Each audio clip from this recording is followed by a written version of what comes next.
Yo volvía del notario con el corazón latiendo tan fuerte que sentía cada pulsación en las sienes. Tenía 71 años, pero en ese momento me sentía viva como hacía mucho no me sentía. Llevaba en el bolso los documentos más importantes de mi vida. 3 apartamentos y una casa frente al mar. Todo mío. Todo heredado de mi hermano Arturo, el único que siempre creyó en mí, el único que me vio como algo más que una madre agotada o una viuda olvidada. Caminaba despacio por la acera, sintiendo el peso del sobremanila contra mi costado.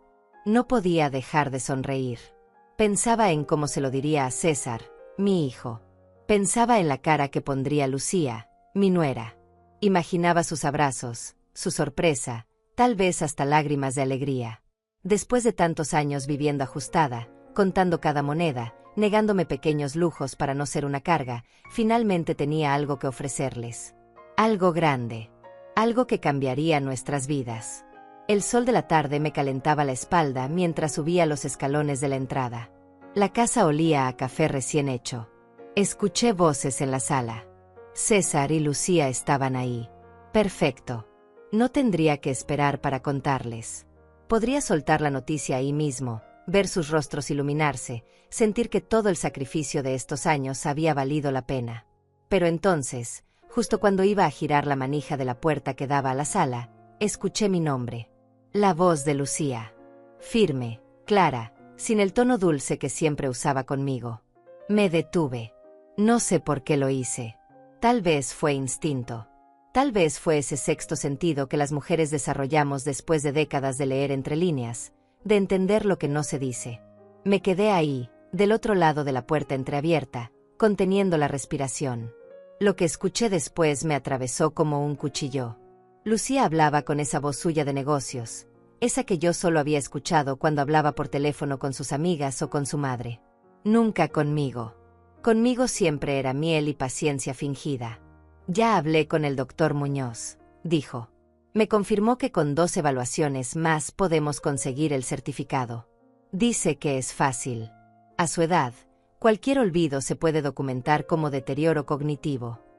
Sentí que el suelo se movía bajo mis pies. César respondió. Mi hijo. Mi único hijo. El niño que cargué, que crié, que defendí contra todo y contra todos. ¿Y está segura de que no habrá problemas legales? Ninguno, respondió ella con una seguridad escalofriante. Una vez que tengamos la tutela, podemos vender esta casa, liquidar sus cuentas, y nadie podrá decir nada. Ella va a estar bien cuidada en el lugar. Visitas los fines de semana si quieres, pero la realidad es que ya no podemos seguir así, César. Llevamos años cargando con ella. Cargando con ella. Cargando conmigo. Me apoyé contra la pared porque las piernas no me sostenían. El sobremanila me quemaba contra el costado. 3 apartamentos. Una casa frente al mar. Y ellos planeando encerrarme, declararme incapaz, robarme todo. No sé, Lucía, dijo César, y por un segundo miserable y patético, sentí esperanza. Es mi madre. Exacto. Es tu madre. Y está consumiendo todo lo que tenemos. ¿Cuánto más vamos a esperar? Tus deudas no se van a pagar solas. El negocio está quebrado. Necesitamos liquidez ahora, no dentro de 5 años cuando ella finalmente. No terminó la frase. No hizo falta. El doctor Muñoz dijo que podemos empezar el proceso la semana que viene, continuó Lucía. Yo ya tengo los formularios. Solo necesitamos tu firma y la de ella, pero eso es fácil. Le decimos que es para un seguro médico o algo así. Ella firma todo lo que le pongas enfrente. Tenía razón. Yo había firmado todo lo que me habían pedido en los últimos años. Confiaba en ellos. Confiaba ciegamente. ¿Y cuánto calculás que podemos sacar por la casa?, preguntó César. Lucía suspiró, como si finalmente estuvieran llegando a la parte importante. El agente inmobiliario dijo que entre 250 y 300 mil dólares, dependiendo de qué tan rápido queramos vender. Si esperamos un poco, tal vez más. Pero yo digo que vendamos rápido. Entre eso y lo que tiene ahorrado, podemos salir de todas las deudas y todavía nos queda para invertir en el nuevo proyecto. ¿Y ella? Ya te dije. El asilo cuesta $2,000 al mes. Podemos pagarlo por años con lo que saquemos. Va a estar bien. Mejor que aquí, de hecho. Ahí tiene gente todo el día, actividades, cuidado profesional. $2,000 al mes. Me estaban tasando. Calculando cuánto tiempo podían mantenerme encerrada antes de que se les acabara mi propio dinero. No sé si puedo hacerle eso, murmuró César, pero su voz ya no tenía convicción. Era solo un trámite de conciencia, una última resistencia antes de ceder completamente. César, amor, escúchame, dijo Lucía, y ahora su voz era suave, envolvente, la voz que usaba para manipularlo a él también. Tu madre ya vivió su vida. Tuvo su matrimonio, tuvo su hijo, tuvo sus años buenos. Ahora nos toca a nosotros. Tenemos derecho a vivir sin esta carga. Y ella va a estar bien. Te lo prometo. Silencio. Un silencio largo, espeso, insoportable. Y luego, la voz de mi hijo. Está bien. Hacelo. Pero rápido. No quiero que esto se alargue. Algo dentro de mí se rompió en ese momento. No fue dramático. No hubo lágrimas inmediatas ni gritos internos. Fue algo más profundo, más definitivo. Fue como ver caer la última pieza de un edificio que ya estaba derrumbándose hace tiempo, solo que yo había estado negándome a verlo. Me quedé ahí parada, del otro lado de la puerta, apretando el sobre contra mi pecho. Dentro estaban los documentos de 3 apartamentos y una casa frente al mar. Una fortuna que ellos no sabían que existía. Una fortuna que mi hermano Arturo, en su infinita sabiduría, me había dejado con una sola condición escrita en su carta. Ofelia, no le digas a nadie hasta estar segura de quien merece saberlo. Ahora entendía por qué. Respiré profundo, obligué a mis manos a dejar de temblar, y retrocedí en silencio hacia la entrada. Abrí y cerré la puerta principal con fuerza, haciendo ruido esta vez. «Ya llegué», grité con voz alegre, casi cantarina. Escuché movimiento rápido en la sala. Cuando entré, César y Lucía estaban sentados en el sofá, sonriendo. Él tenía el celular en la mano. Ella sostenía una taza de café. La imagen perfecta de la tarde tranquila en familia. «Hola, mamá», dijo César, levantándose para besarme la frente. «¿Cómo te fue?» «Bien, hijo», respondí, guardando el sobre en mi cartera antes de que pudieran verlo. «Solo unos papeles del seguro. Nada importante». Lucía sonrió. Esa sonrisa que ahora podía ver exactamente por lo que era. «¿Querés un café, Ofelia?» Justo hice fresco. «Sí, mi amor. Gracias». Me senté en mi silla de siempre y las observé moverse por la cocina. Observé cada gesto, cada mirada que intercambiaban. Todo cobraba sentido ahora. Cada comentario sobre mi memoria. Cada sugerencia de que descansara más. Cada papel que me habían puesto enfrente para firmar. Tomé el café que Lucía me ofreció y sonreí. Ellos no sabían que todo había cambiado. No sabían que la mujer que acababan de planear encerrar y despojar tenía ahora más poder del que jamás imaginaron. No sabían que yo los había escuchado. Y definitivamente no sabían que Ofelia Méndez, la viuda callada y conveniente, acababa de despertar. Mi vida había sido simple. Demasiado simple, tal vez. Nací en un pueblo pequeño donde las mujeres aprendíamos desde niñas que nuestro destino era cuidar, servir y desaparecer un poco cada día para que otros brillaran. Me casé con Roberto Méndez cuando tenía 23 años. Él era un hombre bueno, trabajador, de esos que llegan cansados a casa pero siempre tienen una sonrisa para su esposa. No fuimos ricos nunca, pero tampoco nos faltó nada esencial. César nació 2 años después de la boda. Fue mi único hijo.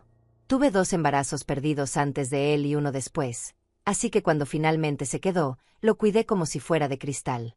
Tal vez ahí empezó todo. Tal vez lo amé demasiado. Lo protegí demasiado. Le di todo lo que no tuve y en el proceso olvidé enseñarle lo más importante, que las cosas se ganan, no se heredan por derecho divino. Roberto murió hace 12 años. Un infarto masivo mientras manejaba de regreso del trabajo. Ni siquiera llegó al hospital. Me dejó la casa, algunos ahorros modestos y una pensión pequeña que apenas alcanzaba para los gastos básicos. César ya estaba casado con Lucía para entonces. Llevaban 3 años juntos. Al principio, Después del funeral, hablaron de que me mudara con ellos. No podés quedarte sola, mamá, decía César. Pero yo me resistí. Todavía tenía fuerzas. Todavía podía valerme por mí misma.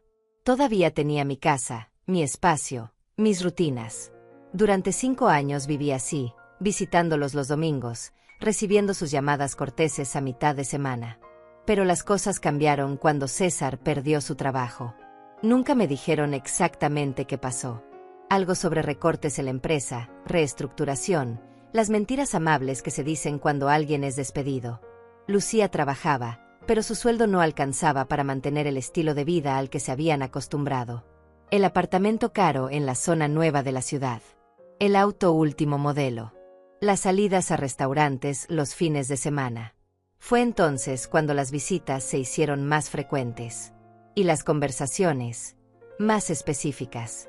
Mamá, esta casa es demasiado grande para vos sola, decía Lucía, mirando alrededor con esos ojos calculadores que yo no sabía leer todavía.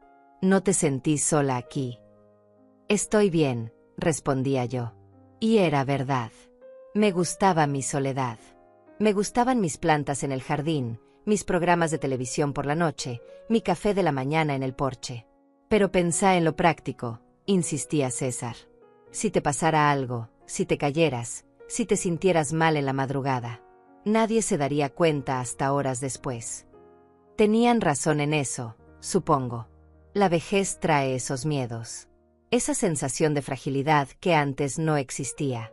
Ese miedo a morir sola y ser encontrada días después por un vecino que nota el olor. Así que cuando me propusieron que nos mudáramos todos juntos a mi casa, acepté. Ellos venderían su apartamento, pagarían sus deudas, y viviríamos como familia. Va a ser como antes, mamá, decía César. Como cuando yo era chico. Pero no fue como antes. Desde el primer día, las cosas fueron diferentes. Lucía reorganizó toda la casa. Para hacerla más funcional, decía. Mis muebles fueron a parar al sótano. Mis cuadros, reemplazados por los de ella. Mi cocina, rediseñada según sus gustos. Poco a poco, mi casa dejó de ser mía. Las comidas ya no eran momentos de familia, sino trámites rápidos. César comía mirando el celular. Lucía hablaba por teléfono con sus amigas. Yo me sentaba en silencio, sintiéndome cada vez más invisible en mi propia mesa. Empezaron los comentarios.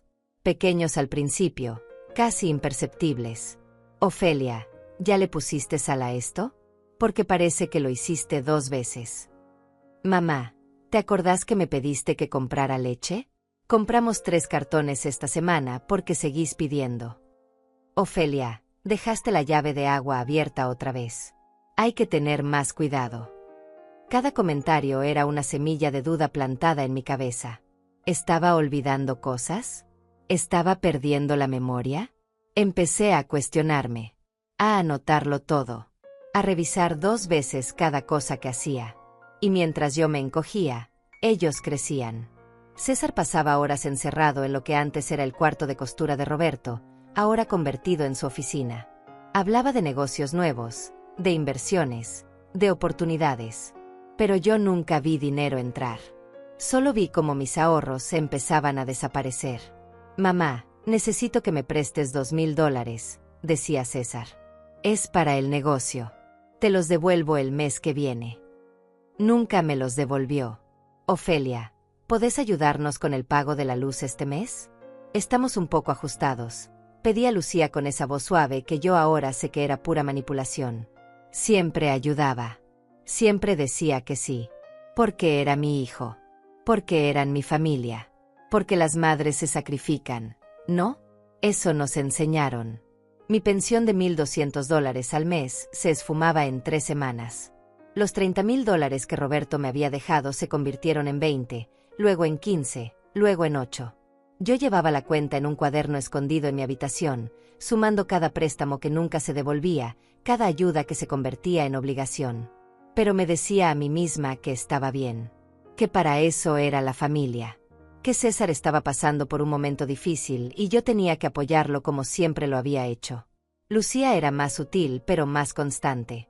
Siempre tenía una sugerencia, siempre tenía un comentario envuelto en preocupación. Ofelia, ¿no crees que deberías ver a un doctor? Te he notado más olvidadiza. Tal vez deberíamos poner las cuentas a nombre de César, por si te pasa algo. Es más seguro. ¿Por qué no me das tu tarjeta? Yo puedo hacer las compras. Así no tenés que salir con el frío. Cada sugerencia era una pequeña renuncia. Cada renuncia me hacía más pequeña, más dependiente, más invisible. Y yo aceptaba todo porque pensaba que era amor. Pensaba que me estaban cuidando. ¡Qué tonta fui!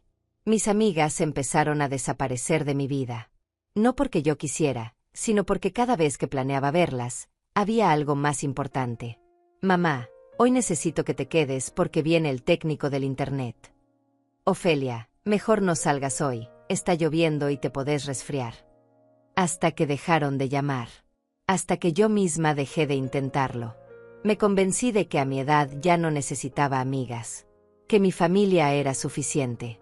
Mi hermano Arturo venía a visitarme cada 2 meses. Él vivía en la capital, a 3 horas de distancia. Era un hombre exitoso, dueño de varios negocios, pero nunca se casó ni tuvo hijos. Yo era su única familia cercana. Y él era la única persona que veía lo que yo me negaba a ver. Ofelia, ese muchacho te está usando, me decía mirándome fijo con esos ojos grises que nos heredó nuestra madre. Y esa mujer es peor. Te están vaciando, hermana. No digas eso, Arturo. César es mi hijo. Precisamente por eso te lo digo. Porque te conozco. Porque sé que sos capaz de desaparecer completamente con tal de que él esté bien. Pero yo no lo escuchaba. No quería escucharlo. Porque escucharlo significaba aceptar que había fallado como madre. Que había criado a un hombre capaz de explotar a su propia madre. La última vez que Arturo vino, hace 4 meses, tuvo una discusión fuerte con César. Yo estaba en la cocina, pero escuché todo. Le estás robando a tu madre, dijo Arturo sin rodeos. Ella me da el dinero porque quiere, respondió César. Te lo da porque la manipulás. Porque le haces sentir que si no te ayuda, es mala madre. No tenés derecho a venir a mi casa a insultarme. Esta no es tu casa. Es la casa de tu madre. Y si tuviera ese un poco de vergüenza, estarías ayudándola en vez de sangrarla. César lo echó. Y yo, cobarde como siempre, no dije nada. Dejé que mi hijo echara a mi hermano. Dejé que se fuera enojado. No sabía que esa sería la última vez que lo vería con vida. Arturo murió hace 2 meses. Un aneurisma cerebral. Rápido, sin dolor, me dijeron. Fui sola al funeral. César dijo que tenía una reunión importante. Lucía dijo que alguien tenía que quedarse cuidando la casa. En el funeral, el abogado de Arturo me entregó una carta. Don Arturo dejó instrucciones de que usted recibiera esto en mano, me dijo.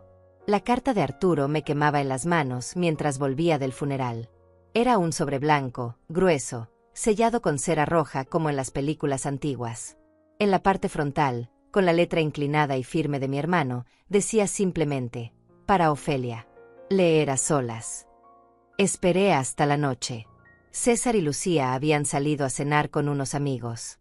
Yo había dicho que estaba cansada, que prefería quedarme en casa. Era mentira. Necesitaba estar sola para leer lo que mi hermano tenía que decirme desde el otro lado de la muerte. Me senté en mi cama, con la lámpara de noche encendida, y abrí el sobre con manos temblorosas. Dentro había 2 cosas, una carta manuscrita de varias páginas y un documento legal doblado. Empecé con la carta. Mi querida Ofelia, si estás leyendo esto, significa que finalmente me llegó la hora. No tengas pena por mí. Viví bien, viví a mi manera, y me voy sabiendo que hice lo correcto al dejarte lo que te voy a dejar. Pero antes de que sigas leyendo, necesito que entiendas algo. Lo que viene en ese documento legal no se lo digas a nadie. A nadie. Ofelia. Ni siquiera a César. Especialmente a César. Me detuve. El corazón me latía fuerte. Seguí leyendo. Sé que te duele escuchar esto de tu propio hermano, pero ese muchacho no es el niño que criaste. No sé en qué momento se torció, si fue cuando lo malcriaste demasiado o cuando eligió casarse con esa víbora que tiene por esposa, pero la verdad es que tu hijo es un hombre débil, codicioso y capaz de cualquier cosa por dinero. Y ella es peor. Ella es el cerebro de todo. Él es solo el instrumento. Las lágrimas empezaron a caer sobre el papel, manchando la tinta, pero continué.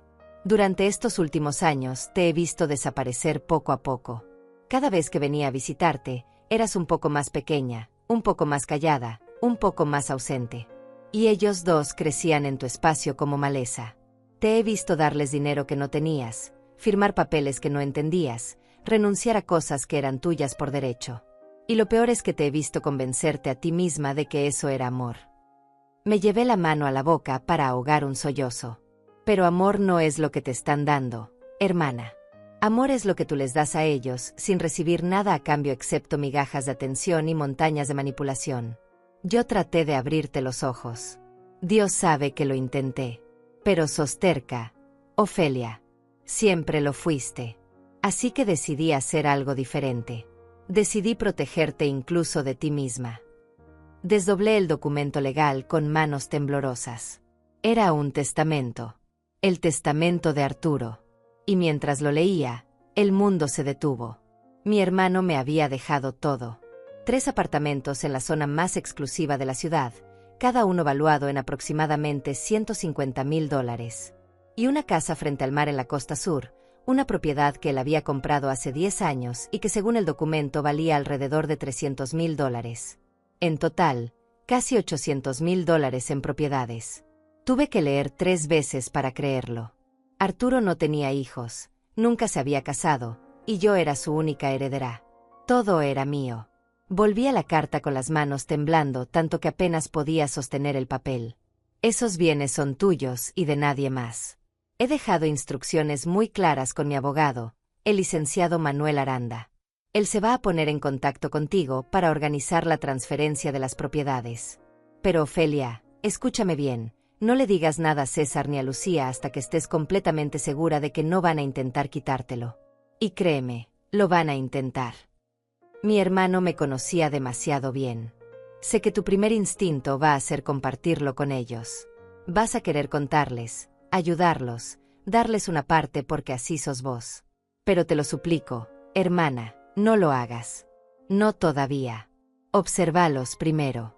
Fíjate cómo se comportan cuando no saben que tenés algo que quieren. Ahí vas a ver quiénes son realmente. Pasé a la última página.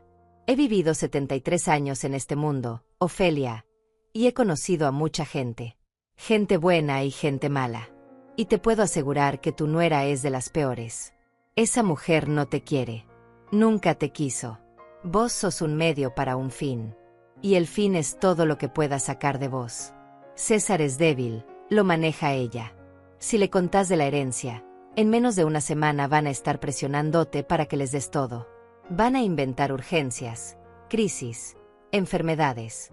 Van a hacerte sentir culpable por tener cuando ellos no tienen. Y vas a ceder, porque siempre cedes. Tenía razón. Sabía exactamente quién era yo.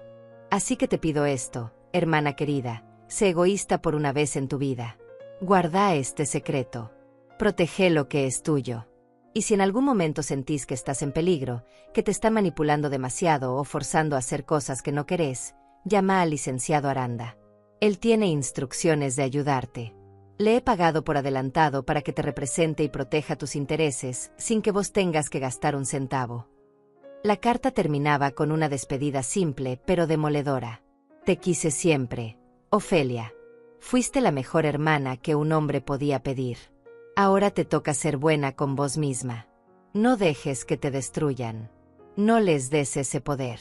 Y si alguna vez dudás, acordate de esto. Las personas que realmente te aman no necesitan que estés rota para sentirse completas. Con todo mi cariño, tu hermano Arturo. Lloré hasta quedarme sin lágrimas esa noche. Lloré por mi hermano, por su ausencia, por su amor incondicional. Lloré por mí misma, por todos los años que pasé encogiéndome para que otros crecieran. Y lloré por César, por el hijo que había sido y el hombre en que se había convertido. Al día siguiente llamé al licenciado Manuel Aranda. Era un hombre de unos 50 años, de voz pausada y modales formales. Me citó en su oficina para el martes siguiente. Señora Méndez, su hermano fue muy claro en sus instrucciones. me dijo mientras revisábamos los documentos. Estas propiedades son suyas sin condición alguna. Los apartamentos están alquilados actualmente, generando un ingreso mensual de aproximadamente $4.500 en total. Ese dinero se ha estado acumulando en una cuenta desde el fallecimiento del señor Arturo. Ya hay cerca de $9.000 disponibles. Yo no podía hablar. Solo asentía mientras él continuaba. La casa de la playa está desocupada. Su hermano la usaba ocasionalmente, pero está en perfectas condiciones. Tiene todo amueblado, servicios al día, y está lista para que usted la habite cuando lo desee. ¿Y qué tengo que hacer?, pregunté finalmente. Nada, señora. Solo firmar los documentos de transferencia ante notario. El proceso toma aproximadamente 2 semanas. Después de eso, todo estará oficialmente a su nombre. Y nadie puede quitármelo. El licenciado Aranda me miró fijamente. Nadie, señora Méndez. Estas propiedades son suyas por derecho testamentario. Nadie puede reclamarlas, venderlas o disponer de ellas sin su consentimiento expreso y documentado ante notario. Su hermano se aseguró de eso. Fue entonces cuando le conté todo. No sé por qué lo hice. Tal vez porque necesitaba decirlo en voz alta. Tal vez porque vi en sus ojos una comprensión que no encontraba en mi propia casa. Le conté sobre César, sobre Lucía, sobre el dinero que desaparecía, sobre los comentarios sobre mi memoria, sobre cómo me sentía cada vez más pequeña en mi propia vida. Él escuchó sin interrumpir. Cuando terminé, asintió lentamente. Su hermano me advirtió que algo así podía estar pasando, dijo. Por eso fue tan específico en sus instrucciones.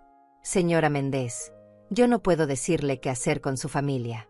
Pero sí puedo decirle esto. Si en algún momento siente que le están presionando para firmar algo, para dar su consentimiento en algo, o si siente que está en riesgo de cualquier manera, llámeme. A cualquier hora. Yo voy a proteger sus intereses. Es lo que le prometí a su hermano. Me dio su tarjeta. La guardé en el lugar más seguro que se me ocurrió, dentro de mi sostén. Firmamos los papeles ese día. El licenciado Aranda me explicó que en 2 semanas tendría que volver para la firma definitiva ante notario, y que ese día todo quedaría oficializado. Mientras tanto, me dijo, le sugiero que no comenten nada de esto con nadie. Absolutamente nadie. Entendido. Entendido, respondí.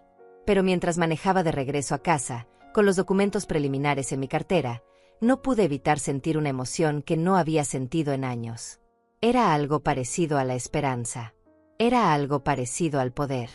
Por primera vez en mucho tiempo, yo tenía algo que ellos no sabían. Yo tenía un as bajo la manga. Yo tenía una salida. Y entonces, justo cuando llegaba a casa y estaba a punto de contarles todo porque mi corazón de madre no sabía guardar secretos, los escuché planeando destruirme. Los días después de escuchar esa conversación fueron los más extraños de mi vida. Me moví por la casa como un fantasma que puede ver a los vivos pero no puede tocarlos. Sonreía cuando debía sonreír. Asentía cuando debía asentir. Pero por dentro estaba completamente despierta por primera vez en años, observando cada detalle con una claridad dolorosa. Empecé a recordar cosas. Pequeñas cosas que en su momento parecían insignificantes, pero que ahora cobraban un significado completamente diferente. Era como si alguien hubiera encendido una luz en un cuarto oscuro y de repente pudiera ver todas las trampas que habían puesto en mi camino. Recordé aquella vez, hace 6 meses, cuando Lucía me pidió que firmara unos papeles. Es para actualizar el seguro de la casa, Ofelia, me había dicho con esa sonrisa dulce que ahora podía ver como lo que era, una máscara. Solo tu firma aquí y aquí. Yo había firmado sin leer. Confiaba en ella. Confiaba en que tenía mis mejores intereses en mente. Ahora me preguntaba qué diablos había firmado ese día. Recordé cuando César me convenció de poner su nombre en mi cuenta bancaria. Es por si te pasa algo, mamá. Así yo puedo acceder a tus fondos para pagar tus medicinas o lo que necesites. Es solo una precaución. Una precaución. Claro, una precaución para él, no para mí. Desde ese día, mi cuenta había empezado a vaciarse más rápido. Recordé las visitas al doctor que Lucía había organizado el año pasado. Solo un chequeo de rutina. Ofelia, a tu edad es importante hacerse controles. El doctor me había hecho preguntas extrañas. Sobre mi memoria. Sobre si olvidaba cosas. Sobre si me confundía. Yo había respondido honestamente, mencionando pequeños olvidos normales de cualquier persona de 71 años. Pero ahora me daba cuenta, estaban construyendo un expediente. Estaban documentando cada pequeña falla para usarla en mi contra. Recordé cuando empezaron a aislarme de mis amigas. No fue abrupto.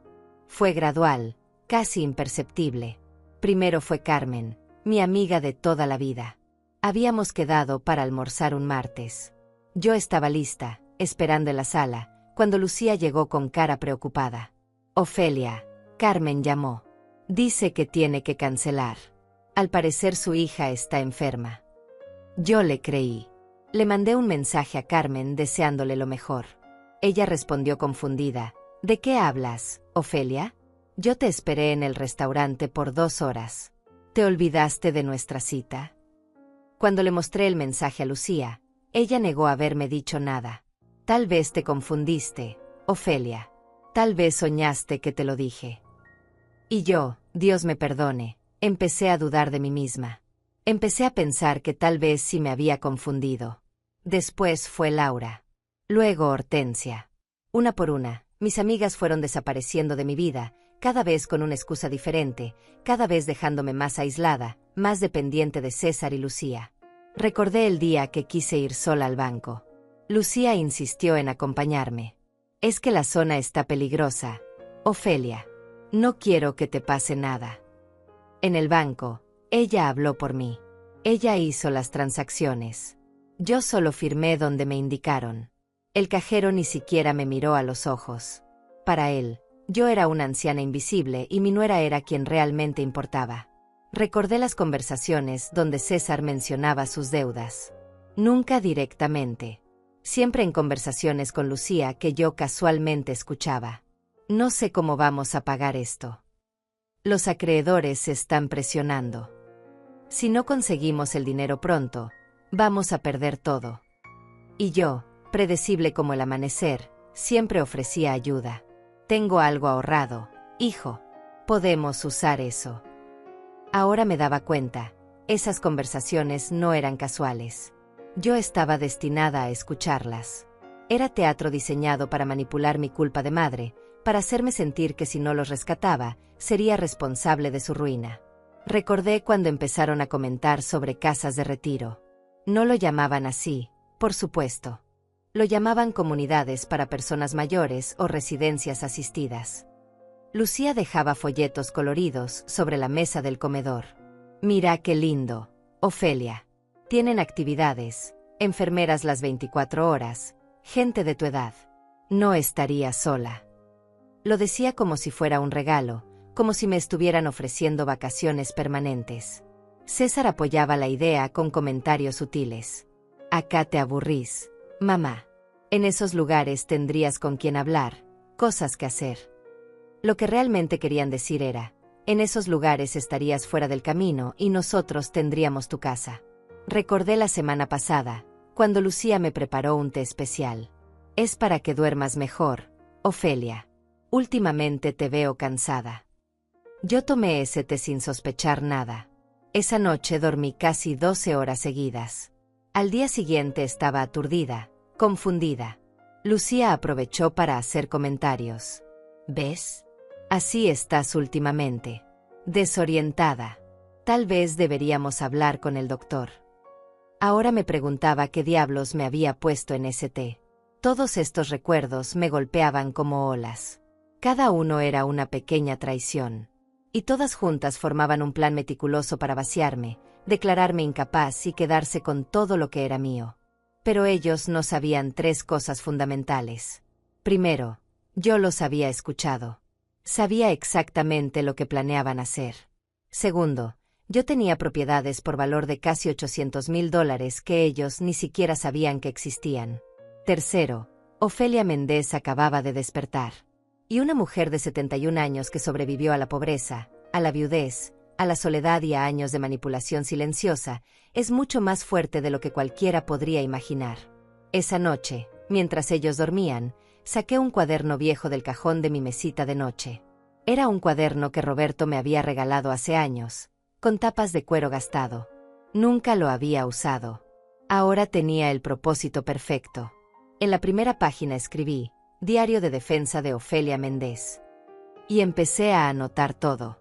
Cada fecha. Cada conversación sospechosa. Cada papel que me habían hecho firmar. Cada vez que me habían aislado de mis amigas. Cada comentario sobre mi memoria. Cada visita extraña al doctor. Todo. También anoté los nombres y números del licenciado Manuel Aranda. Los detalles de mi herencia. Las fechas importantes. La firma final ante notario estaba programada para dentro de 10 días. Tenía que sobrevivir esos 10 días sin levantar sospechas. Al día siguiente llamé a Carmen desde un teléfono público. No podía usar mi celular. César había insistido en configurarlo mejor para mí hacía unos meses. Ahora sospechaba que tenía acceso a todas mis llamadas y mensajes. Ofelia, ¿dónde has estado?, me preguntó Carmen con voz preocupada. He tratado de llamarte, pero tu nuera siempre dice que estás descansando o que no te sientes bien. Carmen, necesito que me escuches y que no le digas nada de esto a nadie, le dije. Y le conté todo. Cada palabra que había escuchado. Cada pieza del plan. Hubo un silencio largo al otro lado de la línea. Ofelia, tenés que salir de esa casa, dijo finalmente. Esa gente es peligrosa. Lo sé, pero todavía no puedo. Tengo que esperar a que se resuelva un asunto legal. 10 días más. Solo necesito aguantar 10 días. ¿Y si en esos 10 días te hacen firmar algo? ¿Y si te llevan al doctor y consiguen que te declaren incapaz? No voy a firmar nada más. Y si intentan llevarme al doctor, voy a negarme. Voy a hacer una escena si es necesario. Carmen suspiró. Tenés mi número. Cualquier cosa, cualquier hora, me llamás. Y si en 2 días no sé nada de vos, voy a ir a esa casa y voy a armar el escándalo más grande que hayas visto. Gracias, Carmen. Sos la única amiga que me queda. Siempre fuiste mi amiga, Ofelia. Fui yo la que dejó de insistir. Debí haberme dado cuenta de lo que estaba pasando. Cuando colgué, sentí un peso menos en el pecho. Alguien más sabía. Alguien más estaba vigilando. Ya no estaba completamente sola. Esa tarde, Lucía me encontró en la cocina preparando café. Ofelia, necesitamos hablar, dijo con esa voz seria que usaba cuando quería que algo sonara importante. Dime, mi amor. César y yo estamos preocupados por vos. Te hemos notado muy distraída últimamente. Olvidás cosas, te confundís. Respiré profundo. Era el momento de actuar. ¿En serio? No me había dado cuenta, respondí con voz suave, mirándola directamente a los ojos. Por eso queremos llevarte a un especialista. Un neurólogo. Solo para hacer una evaluación completa. Es por tu bien. ¿Cuándo? El jueves. Ya tenemos cita. El jueves era en 2 días. Y mi firma ante notario era en 10. Si me llevaban a ese neurólogo el jueves, seguramente saldré. Iba de ahí con un diagnóstico ya preparado de deterioro cognitivo. Y entonces el plan se aceleraría. Está bien, dije finalmente. Si ustedes creen que es necesario, voy. Lucía pareció sorprendida por mi docilidad. Esperaba resistencia. Pero yo había aprendido algo en estos días. A veces la mejor defensa es parecer indefensa. Perfecto, dijo ella con una sonrisa. Te va a hacer bien, ya vas a ver. Cuando se fue, saqué la tarjeta del licenciado Aranda de mi sostén y memoricé su número. En 2 días, el jueves temprano, antes de que ellos me llevaran a ese neurólogo, yo iba a hacer una llamada que cambiaría todo. El miércoles por la noche escuché la conversación que confirmó todas mis sospechas y rompió el último hilo de esperanza que me quedaba. Era tarde. Yo estaba en mi habitación, pero no podía dormir. Había algo en el ambiente, una tensión eléctrica que me mantenía alerta. Escuché que César y Lucía subían las escaleras hablando en voz baja. Pasaron frente a mi puerta y continuaron hasta su habitación al final del pasillo.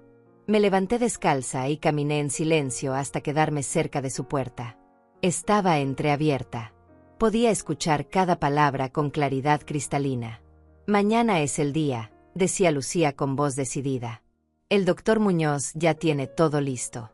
Va a diagnosticar demencia senil moderada con recomendación de internación inmediata. ¿Y si ella se niega?, preguntó César. No se va a negar. Le vamos a dar el tranquilizante en el desayuno, como acordamos. Para cuando lleguemos al consultorio, va a estar lo suficientemente desorientada como para que el diagnóstico sea creíble. El doctor va a hacer las preguntas, ella va a fallar en las respuestas, y listo. Tenemos el certificado. Sentí que la sangre se me helaba. ¿Y cuánto nos va a costar esto?, preguntó César. $5,000. Los pagamos con la plata que saquemos de su cuenta en cuanto tengamos la tutela. Ya hablé con el abogado.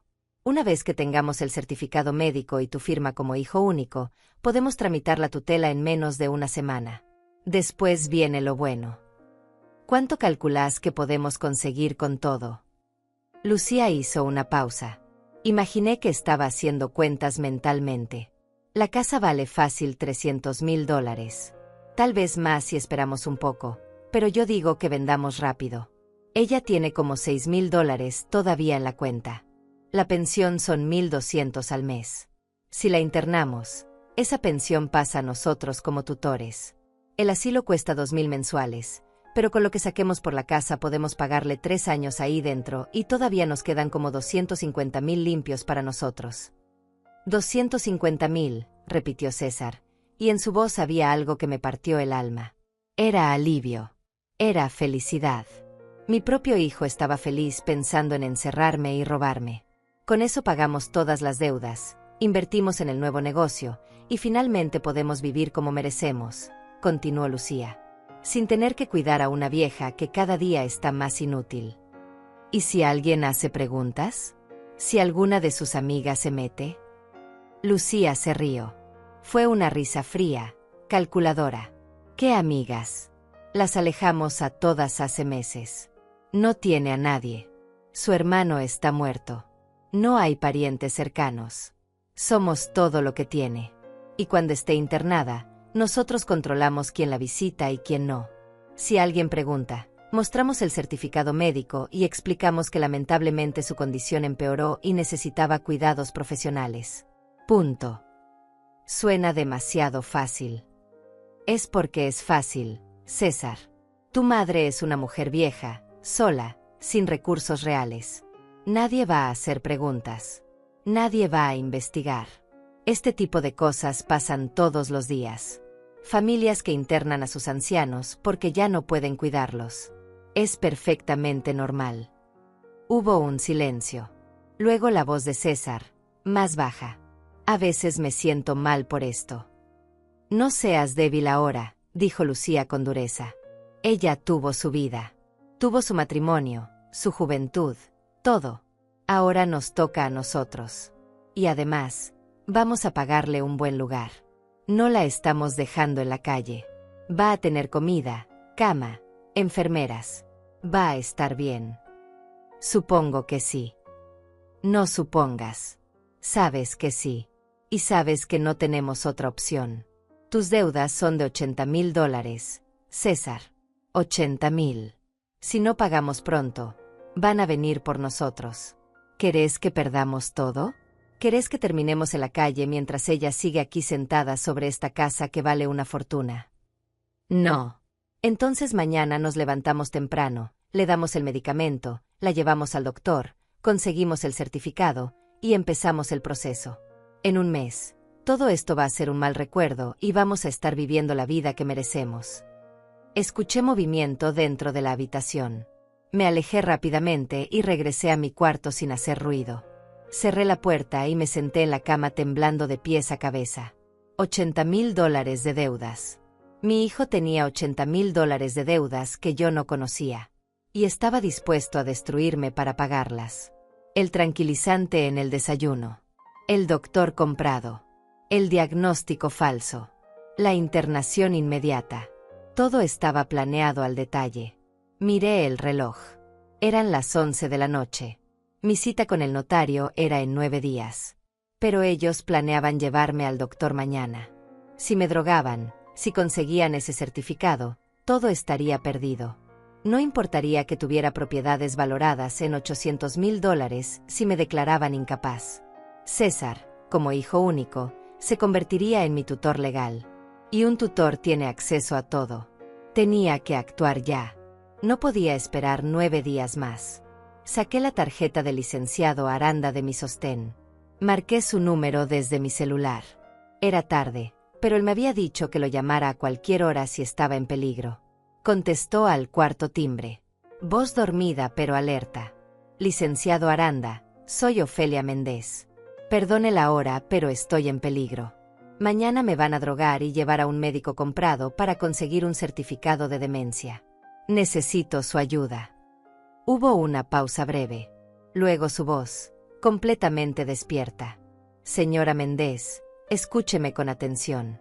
¿Puede salir de su casa ahora mismo sin que ellos se den cuenta? Creo que sí. Están dormidos. Hágalo. Tome solo lo esencial.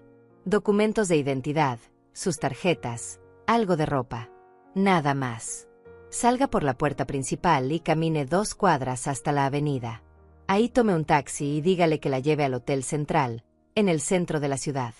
Yo voy a encontrarme con usted ahí en 1 hora. ¿Puede hacer eso? Sí. Bien. No vuelva atrás por nada. No deje notas. No avise a nadie. Simplemente salga. Nos vemos en 1 hora. Colgué y miré alrededor de mi habitación. 71 años de vida y todo lo que necesitaba realmente cabía en una pequeña bolsa de viaje. Metí mi cédula de identidad, mi tarjeta del banco, algo de ropa interior, un suéter, los documentos preliminares de la herencia que el licenciado me había dado, el cuaderno donde había estado anotando todo, y las pocas fotos que tenía de Roberto y de César cuando era niño. El César que fue, no el que es ahora. Me vestí en silencio. Pantalón oscuro, blusa cómoda, zapatos bajos. Tomé los $1,200 en efectivo que tenía escondidos en una caja de zapatos en mi armario. Era lo que quedaba de mi pensión de este mes. Abrí la puerta de mi habitación despacio. El pasillo estaba oscuro y silencioso. Bajé las escaleras paso a paso, evitando el tercer escalón que siempre crujía. Llegué a la puerta principal. Mi mano temblaba mientras giraba la manija. Antes de salir, miré atrás una última vez. Esta había sido mi casa durante más de 20 años. La casa donde Roberto y yo envejecimos juntos. La casa donde crié a César. La casa que ahora querían robarme. Salí y cerré la puerta sin hacer ruido. El aire de la noche era frío y limpio. Caminé rápido, casi corriendo, las 2 cuadras hasta la avenida. Un taxi pasó y lo detuve. Al Hotel Central, por favor. Mientras el taxi avanzaba por las calles vacías, miré por la ventana y vi mi vida anterior alejarse. La mujer que había sido, la que siempre cedía, la que siempre perdonaba, la que siempre se hacía pequeña, esa mujer se quedaba atrás. La mujer que iba en ese taxi era diferente. Era una mujer que acababa de elegirse a sí misma por primera vez en 71 años. Y no había vuelta atrás. El licenciado Manuel Aranda me esperaba en el lobby del Hotel Central cuando llegué. Era casi medianoche, pero él estaba impecable, con traje oscuro y maletín en mano, como si fuera mediodía. Me saludó con una inclinación de cabeza y me guió hacia un rincón discreto donde podíamos hablar sin ser escuchados. Señora Méndez, hizo lo correcto al salir de esa casa, dijo sin preámbulos. Pero ahora tenemos que actuar rápido. Mañana a primera hora, cuando ellos descubran que no está, van a empezar a buscarla. Van a llamar a hospitales, a la policía. Van a fingir preocupación. Tenemos que adelantarnos. ¿Qué sugiere? Primero, vamos a proteger sus bienes inmediatamente. No podemos esperar 9 días más para la firma ante notario. Voy a hacer algunas llamadas y conseguir una cita de emergencia para mañana mismo. Las propiedades tienen que estar a su nombre lo antes posible. Asentí, incapaz de hablar. El alivio y el miedo se mezclaban en mi pecho. Segundo, necesito que me cuente todo lo que ha firmado en los últimos meses. Cada documento, por más insignificante que parezca. Durante la siguiente hora le conté todo. Los papeles del supuesto seguro de la casa. La autorización para que César manejara mi cuenta bancaria. Los formularios médicos. Las evaluaciones con el doctor. Todo. El licenciado tomaba notas con expresión cada vez más seria. Esto es peor de lo que pensaba, dijo finalmente. Han estado construyendo un caso contra usted durante meses. Pero hay algo que juega a su favor. Usted salió antes de que consiguieran el certificado médico definitivo. Sin ese documento, no pueden proceder con la tutela. Y ahora que está bajo mi protección legal, cualquier intento de declararla incapaz va a tener que pasar por mí. Pueden obligarme a volver. No. Usted es una adulta con plena capacidad legal. Tiene derecho a vivir donde quiera. Pero tenemos que ser estratégicos. Mañana van a denunciar su desaparición. Van a decir que está desorientada, que sufre de demencia, que puede estar en peligro. ¿Y qué hacemos? Usted va a ir a la comisaría, por voluntad propia, y va a declarar que está bien, que salió de su casa por decisión consciente, y que no desea regresar. Yo voy a estar con usted. También voy a presentar una orden de restricción preventiva contra su hijo y su nuera, prohibiéndoles que se acerquen a usted o intenten contactarla. ¿Puedo hacer eso? No solo puede, debe hacerlo. Ellos representan una amenaza directa para su bienestar y su patrimonio. Me registré en el hotel esa noche bajo mi nombre completo. El licenciado Aranda pagó por una semana adelantada. Considérelo un adelanto de los honorarios que su hermano ya pagó, dijo cuando intenté protestar. La habitación era simple pero limpia. Cama individual, baño pequeño, una ventana que daba a la calle. Me senté en la cama y por primera vez en horas, lloré. No de tristeza, sino de liberación. Había salido. Había escapado. Estaba a salvo. A las 7 de la mañana sonó mi celular. Era César. Dejé que sonara hasta que cortó. Inmediatamente volvió a sonar. Luego otra vez. Y otra. Conté 17 llamadas seguidas antes de que finalmente se detuviera. Luego llegaron los mensajes. Mamá, ¿dónde estás? Estamos preocupados. Por favor, contesta. Necesitamos saber que estás bien. Mamá, esto no es gracioso. ¿Dónde te metiste? Si no contestas, vamos a llamar a la policía. No respondí ninguno. A las 9 de la mañana, el licenciado Aranda me recogió en el hotel. Fuimos directamente a su oficina, donde ya nos esperaba un notario público que él había contactado. En menos de 2 horas, todos los documentos estaban firmados, sellados y registrados. Los 3 apartamentos y la casa de la playa estaban oficialmente a mi nombre. Nadie podía tocarlos.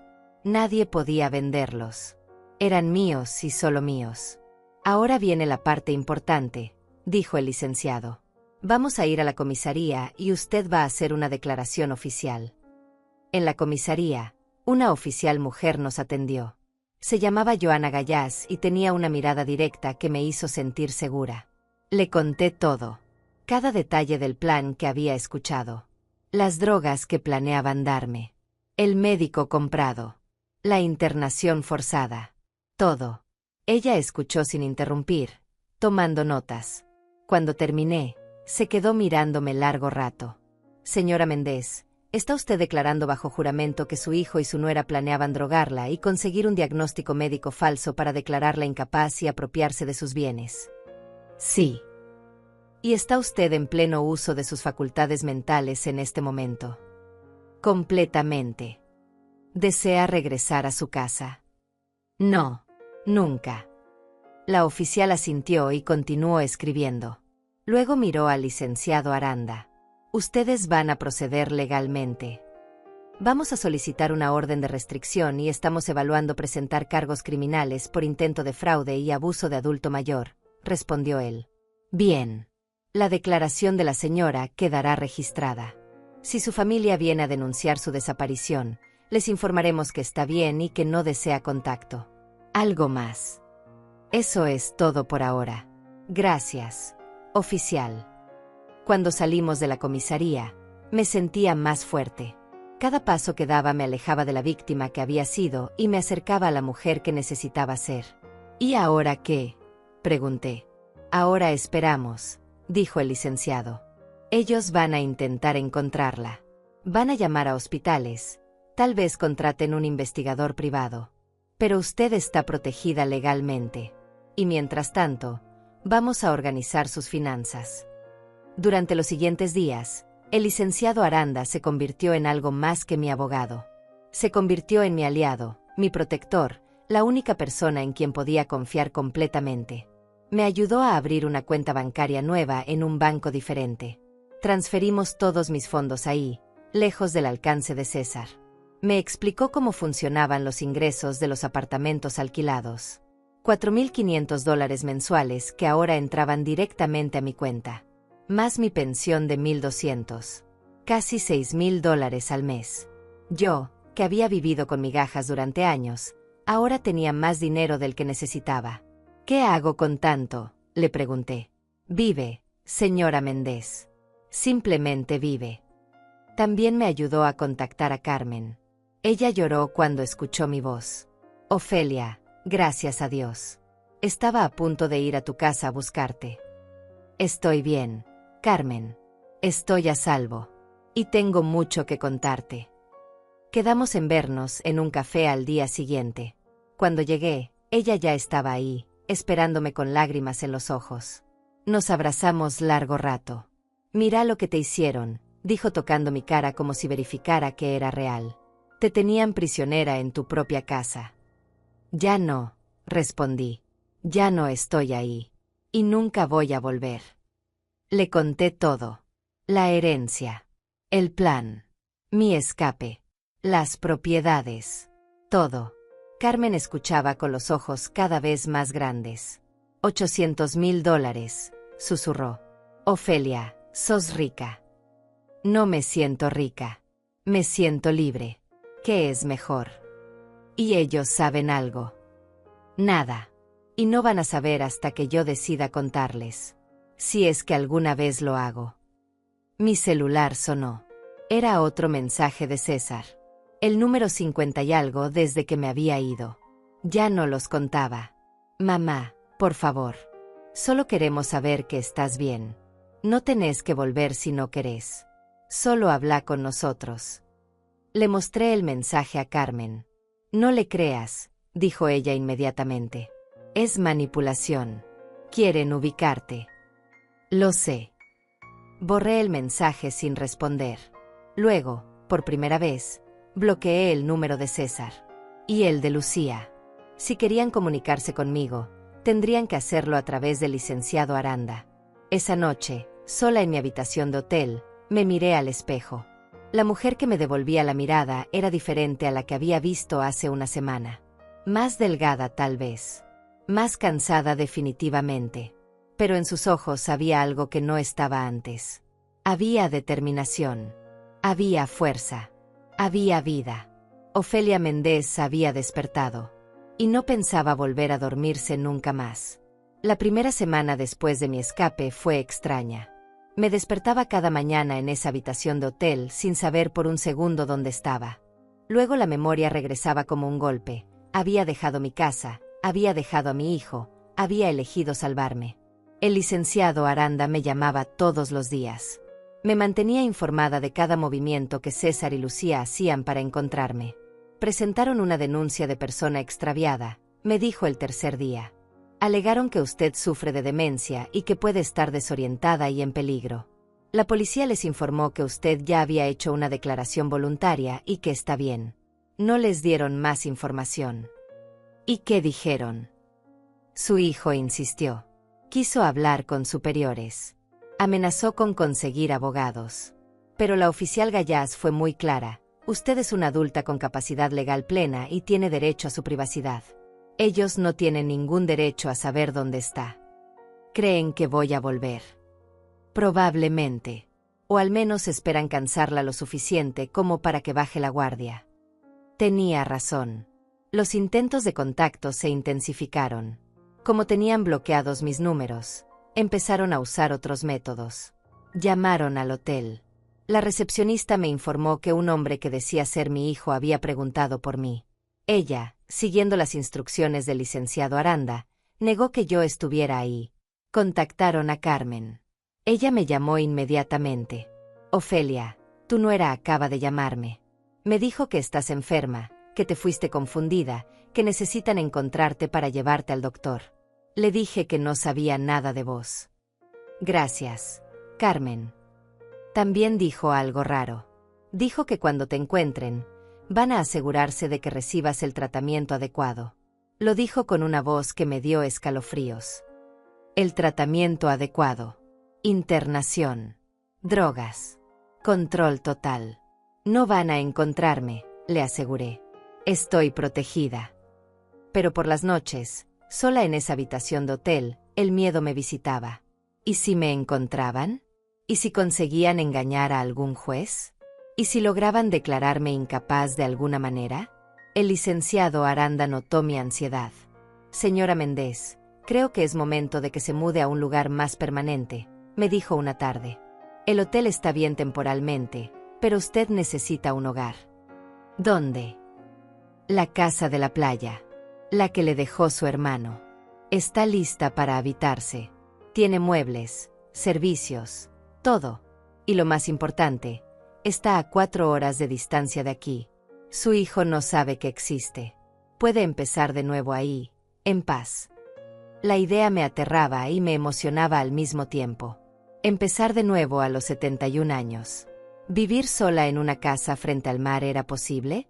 Puedo llevarla este fin de semana para que la conozca, ofreció. Si no le gusta, buscamos otra opción.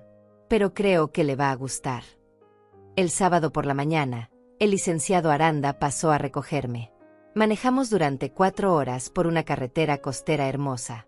Yo miraba el océano por la ventana y sentía algo parecido a la esperanza. La casa estaba en un pueblo pequeño llamado Bahía Serena. Arturo la había comprado hace 10 años como refugio de fin de semana. Era una construcción de 2 pisos, pintada de blanco con ventanas grandes que daban al mar. Tenía un jardín pequeño con flores silvestres y una terraza de madera donde se podía escuchar las olas. Cuando entré, me quedé sin palabras. Todo estaba impecable. Sala amplia con muebles cómodos. Cocina moderna y bien equipada. 2 habitaciones en el segundo piso, ambas con vista al mar. En la habitación principal había una nota sobre la cama. La reconocí inmediatamente. Era la letra de Arturo. Ofelia, si estás leyendo esto, significa que finalmente encontraste tu camino a este lugar. Esta casa fue mi refugio durante años. Ahora es tuyo. Aquí nadie te conoce. Nadie te va a juzgar. Nadie te va a usar. Podés ser quien realmente sos. Podés descansar. Vivila. Disfrútala. Te la ganaste. Con amor, tu hermano. Lloré sosteniendo esa nota. Arturo había pensado en todo. Incluso en esto. Incluso en darme un lugar donde esconderme, donde sanar, donde volver a ser yo misma.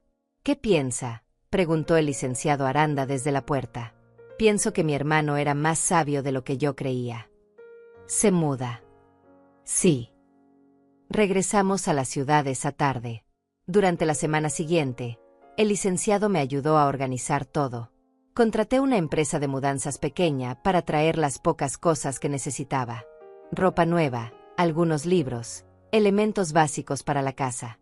No quise llevar nada de mi antigua vida. Nada que me recordara a esa mujer pequeña y asustada que había sido. Carmen insistió en acompañarme el día de la mudanza. No te vas a ir sola a 4 horas de distancia sin que al menos sepa exactamente dónde estás, dijo con esa voz firme que no admitía discusión. Le di la dirección y el número de teléfono fijo de la casa. Pero no se lo des a nadie más, le supliqué. Ni muerta. El día que dejé el hotel, César y Lucía hicieron su último intento desesperado. Contrataron a un investigador privado que logró rastrearme hasta el Hotel Central. Cuando llegó preguntando por mí, yo ya me había ido. El licenciado Aranda me llamó para informarme. Están escalando, dijo. El investigador fue al banco donde usted tenía su cuenta anterior. Descubrieron que cerró la cuenta y transfirió los fondos, pero no pudieron rastrear a dónde. También fueron a mi oficina. Les dije que si querían comunicarse con usted, tenían que hacerlo por escrito y yo le haría llegar el mensaje. ¿Y lo hicieron? Sí. Le mandaron una carta. ¿Qué dice? Hubo una pausa. ¿Quiere que se la lea? Sí. El licenciado carraspeó y comenzó a leer con voz neutral. Querida mamá, No entendemos por qué hiciste esto. Solo queríamos ayudarte. Estábamos preocupados por tu salud. Si alguien te convenció de que teníamos malas intenciones, están mintiendo. Somos tu familia. Te amamos. Por favor, volvé a casa. Podemos olvidar todo esto y empezar de nuevo. Tu hijo que te quiere, César. Silencio. Señora Méndez. Estoy aquí. ¿Quiere responder? Pensé en esa carta. En cada palabra cuidadosamente elegida. En la manipulación disfrazada de amor. En la mentira envuelta en preocupación. No, dije finalmente. No quiero responder. Que piensen lo que quieran. Yo ya sé la verdad. Hay algo más, continuó el licenciado. Intentaron acceder a los registros de propiedad. Querían ver si usted había comprado o vendido algo recientemente. No encontraron nada porque las propiedades están registradas a su nombre desde antes de que empezaran a buscar. Pero están investigando sus finanzas. Pueden descubrir lo de la herencia. Eventualmente, tal vez. Pero para entonces usted ya va a estar establecida en su nueva vida. Y legalmente no pueden hacer nada. Las propiedades son suyas. Punto. Me mudé a Bahía Serena un martes por la mañana. Carmen me acompañó y pasó el día ayudándome a acomodar todo. Cuando terminamos, nos sentamos en la terraza con café y miramos el océano. Esto es hermoso, Ofelia, dijo ella. Tu hermano te dio un regalo. Me dio una vida nueva. Tenés miedo. Todo el tiempo. Pero también tengo algo que no tenía antes. ¿Qué? Paz. Carmen se quedó esa noche. Dormimos en habitaciones separadas, pero dejamos las puertas abiertas, como hacen las amigas cuando quieren sentirse cerca. A la mañana siguiente, antes de irse, me abrazó fuerte. Llámame todas las semanas. Si no lo haces, me vengo para acá a buscarte. Te llamo. Lo prometo. Cuando se fue, me quedé sola por primera vez en mi nueva casa. Caminé descalza por la playa. Sentí la arena fría entre mis dedos. Escuché las gaviotas. Respiré el aire salado. Y por primera vez en años, me sentí viva. Esa noche encontré algo más en la casa. En un cajón de la cocina había un sobre con mi nombre. Dentro había $5,000 en efectivo y otra nota de Arturo. Para emergencias. Para que nunca te sientas atrapada. Para que siempre tengas una salida. Mi hermano me había conocido mejor que yo misma.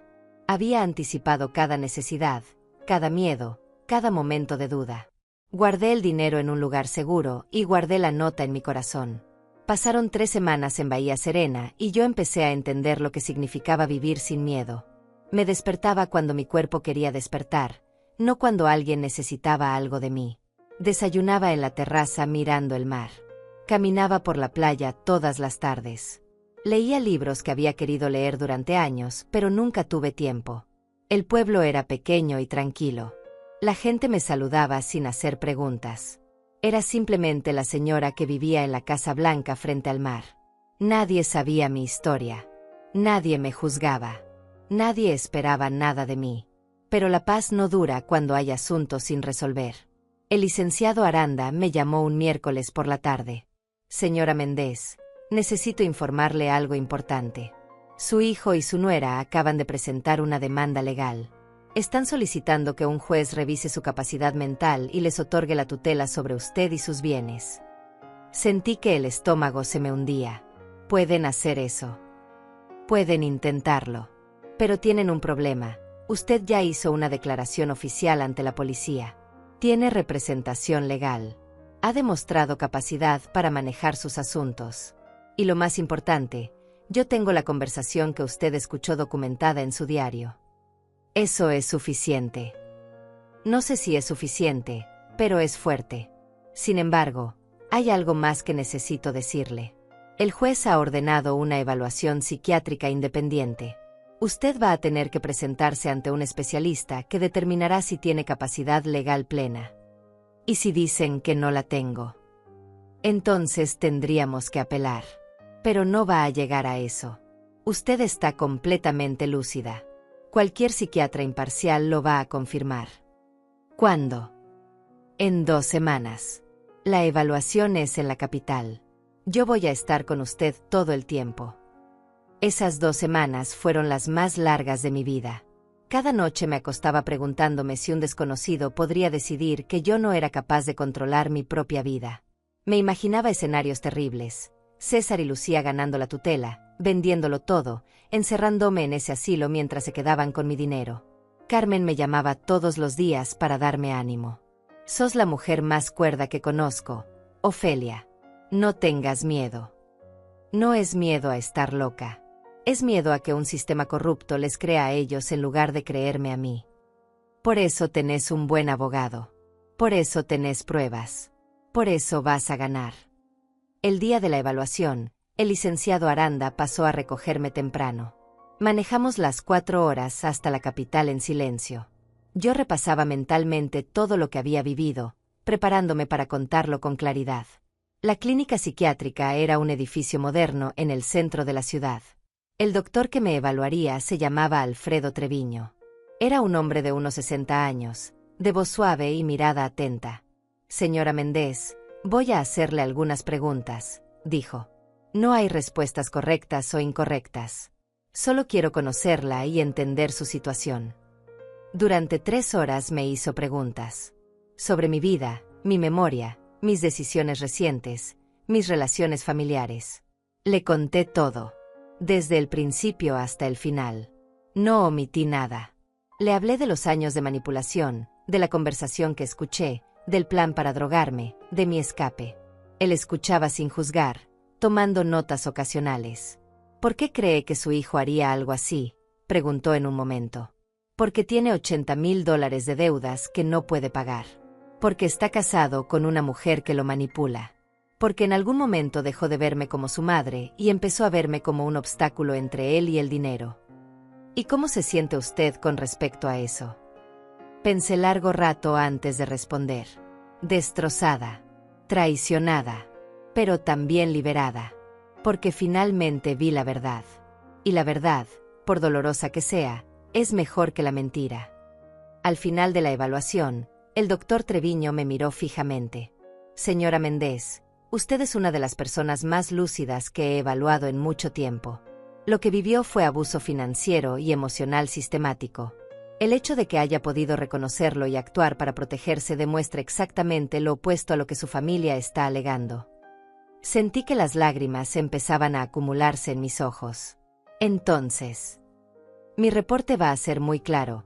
Usted tiene plena capacidad mental. No hay ninguna razón médica o psicológica para que alguien más maneje sus asuntos. La demanda de tutela debería ser rechazada. Salí de esa clínica sintiéndome 10 kilos más liviana. El licenciado Aranda sonreía. Lo hizo muy bien, señora Méndez. ¿Ahora qué pasa? Ahora esperamos la audiencia judicial. Con este reporte, su declaración ante la policía y su testimonio directo no tienen caso.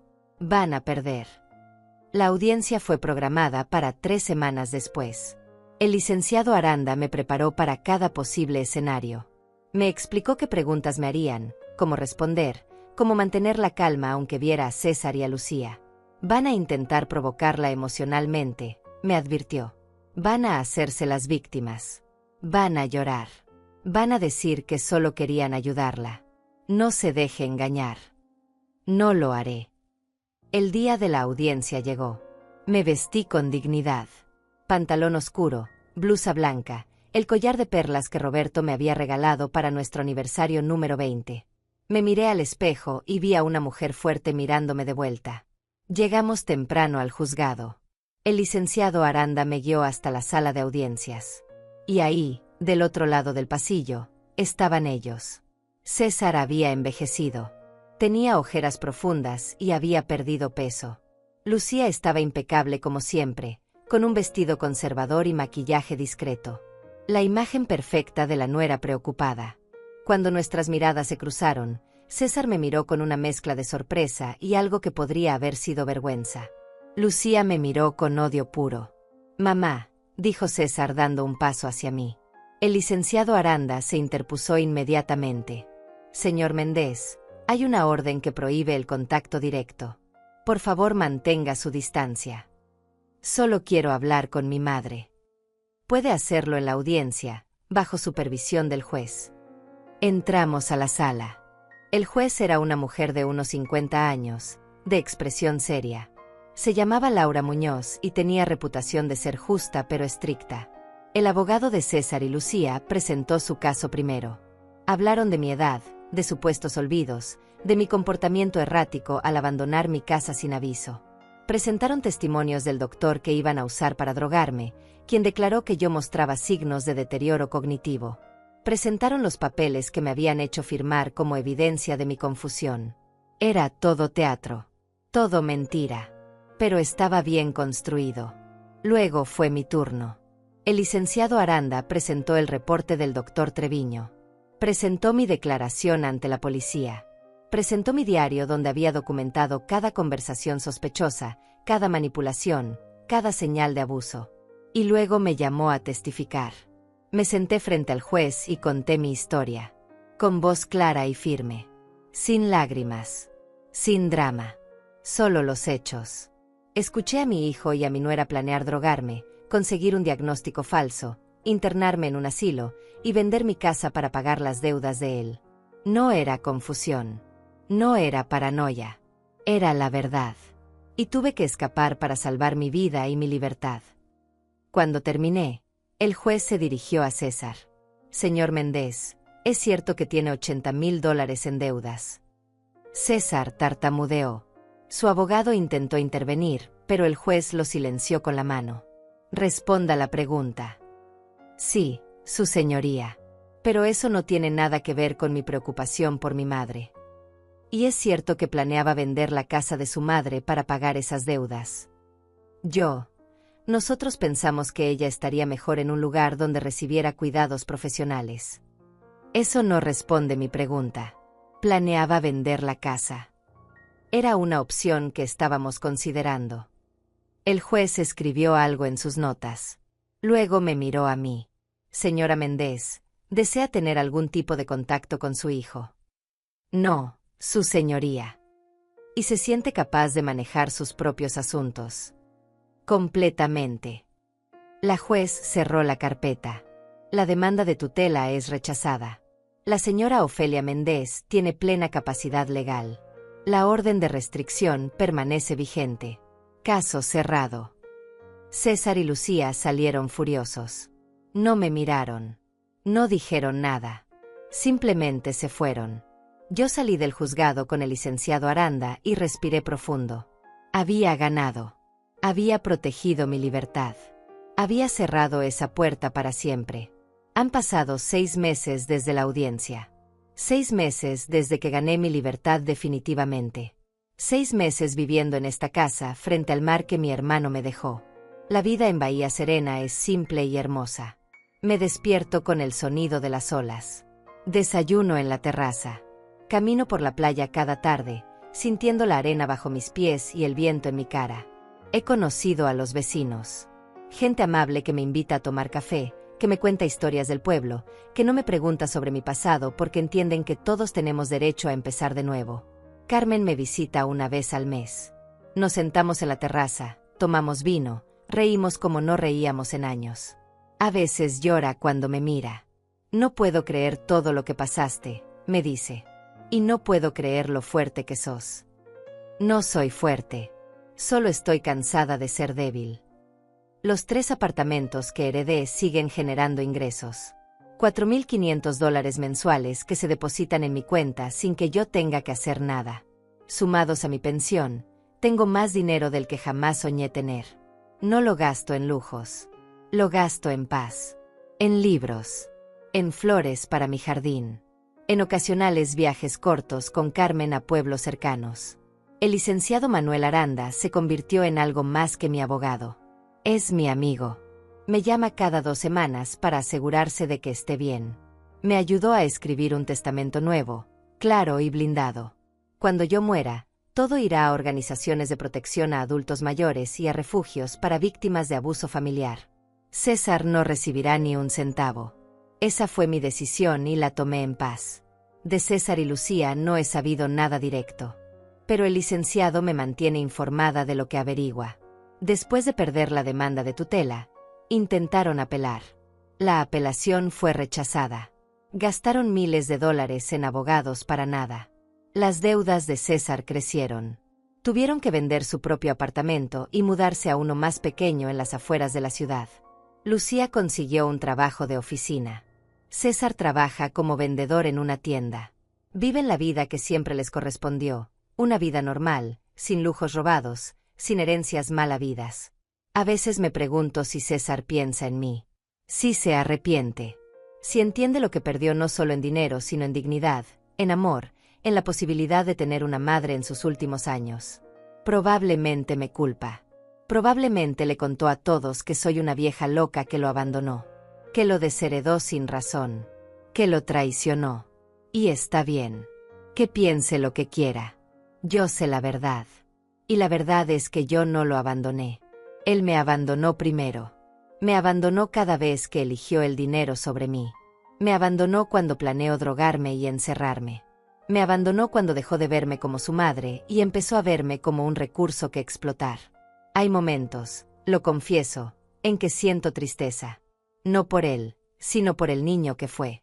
Por ese César de 5 años que corría a abrazarme cuando llegaba del trabajo. Por ese César de 10 años que me hacía dibujos en la escuela. Por ese César de 15 años que todavía me pedía consejos. Ese César murió hace mucho. Tal vez nunca existió realmente. Tal vez siempre fue una ilusión que yo me negaba a soltar. Pero ya lo solté. Y en ese soltar encontré algo inesperado. Me encontré a mí misma. Descubrí que Ofelia Méndez no es solo una madre, una viuda, una víctima. Ofelia Méndez es una mujer completa. Una mujer que tiene derecho a ser feliz. Una mujer que puede vivir para sí misma sin sentirse culpable. He empezado a hacer cosas que siempre quise hacer, pero nunca me permití. Tomé clases de pintura en el centro comunitario del pueblo. Mis cuadros son terribles, pero me hacen feliz. Me uní a un club de lectura donde mujeres de mi edad nos reunimos cada semana a discutir libros. Adopté una gata que apareció un día en mi jardín. La llamé Libertad. Una tarde, mientras pintaba en la terraza, una mujer joven del pueblo se acercó. Se llama Hortensia Aranda, es sobrina del licenciado, y trabaja como trabajadora social. Señora Ofelia, me dijo con timidez. Mi tío me contó su historia. Espero que no le moleste. No me molesta. Es que trabajo con adultos mayores en situaciones de abuso. Y me preguntaba si alguna vez consideró compartir su experiencia. Hay tantas mujeres viviendo lo que usted vivió. Tantas que no saben cómo salir. Su historia podría ayudarlas. Lo pensé durante días. La idea me asustaba. Exponer mi dolor, mi vergüenza, mi historia frente a desconocidos.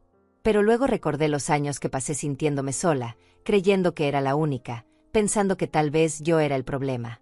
Está bien, le dije finalmente. Lo haré. Ahora, una vez al mes, voy al centro comunitario y hablo con grupos de mujeres mayores. Les cuento mi historia. Les digo que no están solas. Les digo que el amor verdadero nunca te hace pequeña. Les digo que nunca es tarde para elegirse a sí mismas. Y cuando veo sus caras, cuando veo las lágrimas de reconocimiento, cuando alguna se acerca después y me susurra gracias, necesitaba escuchar esto. Siento que finalmente mi dolor sirvió para algo. Hace 2 semanas recibí una carta. No tenía remitente, pero reconocí la letra inmediatamente. Era de César. La sostuve en mis manos durante 1 hora antes de decidir si abrirla. Finalmente lo hice. Mamá, no espero que me perdones. Sé lo que hice. Sé lo que planeamos. No tengo excusas. La codicia me cegó.